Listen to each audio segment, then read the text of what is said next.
sci-fi film for true crime doomscrollers. That's the cleanest way I can describe Mercy, and I do not mean that as a compliment. This is a movie built entirely around the modern impulse to swipe, to scroll, to access, to consume information faster than we can process it. It traps you inside a 90-minute ticking clock and dares you to keep up. And what surprised me is not that it moves fast, is that after all that motion, all that access, all that noise, it amounts to almost nothing. Mercy is exhausting in the same way doom scrolling is exhausting. You keep thinking the next piece will matter, the next reveal will clarify something, the next turn will justify the time you already spent, and it never does. Chris Pratt plays a man accused of murdering his wife. He's placed inside what is called the Mercy Court, a future justice system that has total access to your life, phones, emails, videos, cars, traffic systems, cameras, private communications, everything. And there's no warrant, there's no privacy, there is barely a suggestion of civil rights, and yes, I know, it's the future, but here is the problem. The movie never does the work to earn that world, it just assumes it, and that assumption becomes one of the most frustrating parts of the entire experience. Because the film wants to gesture toward big ideas about justice, technology, and accountability without ever slowing down long enough to examine any of them. It throws concepts at you the way it throws files at the screen and expects speed to replace substance.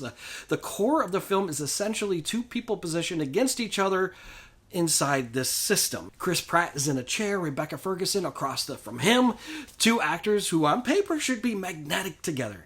Instead, much of their interaction is mediated through interfaces, feeds, and constant information flow. The real action is happening outside the courtroom, unfolding in real time as the film races to uncover what actually happened. We do see those events play out, often with urgency and scale, but they remain filtered through screens, surveillance, and digital access. Even when the story moves into the physical world, the movie keeps prioritizing information over emotional connection. Because the movie keeps insisting that everything is urgent while never giving us enough space to feel what any of it means. And Pratt is racing to prove his innocence, but the film rarely pauses to sit with the human cost of that situation. His grief is implied, his fear is implied, and his desperation is implied, but everything is processed through technology. The movie is so obsessed with process that it forgets people. Real-time storytelling is not new. Movies like Nick of Time, LOLA RUN, and The Phone Booth understood how to use a ticking clock to trap the audience inside a character's anxiety. The urgency in those films was not structural, it was emotional, and you felt the pressure because you were locked into the perspective. Mercy borrows that real-time framework, but instead of narrowing the focus, it keeps expanding outward. The clock is always ticking, yet the experience never becomes more intimate. And this is where the screen-based format starts to actively work against the film. Screen-based storytelling can be incredibly effective when it invites the audience in to discover information alongside the characters. TIMUR BEKMAMBETOV has been instrumental in popularizing the approach as a producer on projects like Searching and Unfriended. And those films worked because viewers were allowed to participate. You felt involved. Mercy never allows that. The film stays one step ahead of you at all times. Just as you think you understand where things are going, it pivots. Another reveal, another layer, another piece of information withheld until the last possible moment. You are never allowed to catch up, and after a while, that stops feeling engaging. It starts feeling draining. And by the midpoint, I was no longer leaning forward. I was simply trying to keep up. And that is when the movie's biggest issue becomes impossible to ignore. It asks the audience to process an enormous amount of information without giving us compelling emotional reason to care about the outcome. You are watching systems collide. You are watching data rearrange itself, but you are not watching characters meaningfully evolve. That is especially frustrating if you have followed Bekmambetov's career. I've been rooting for him since Night Watch and Day Watch. Those films were imaginative, bold, and visually impressive. Even messy in a way that felt alive. And as his work moved further into Hollywood, that energy shifted. Wanted leaned into excess.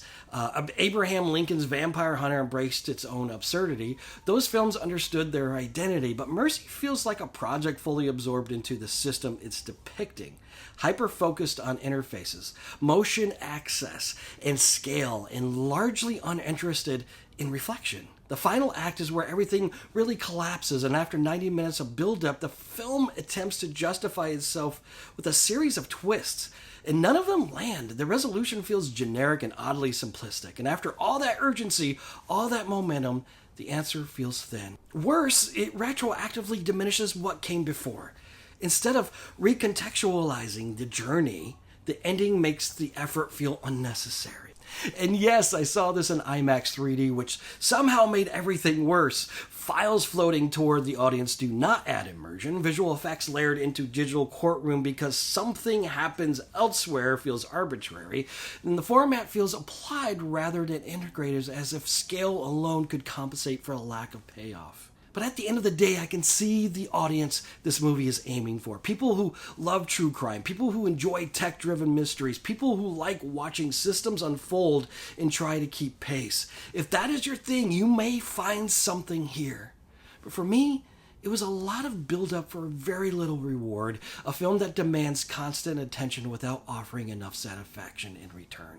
January has a reputation for a reason, and this feels like a film everyone involved understood was not going to land. I am still rooting for Bekmambetov to reconnect with the imagination that first made his work resonate with me. This is not a movie I will revisit, and I think it was one I wish I would have waited to stream.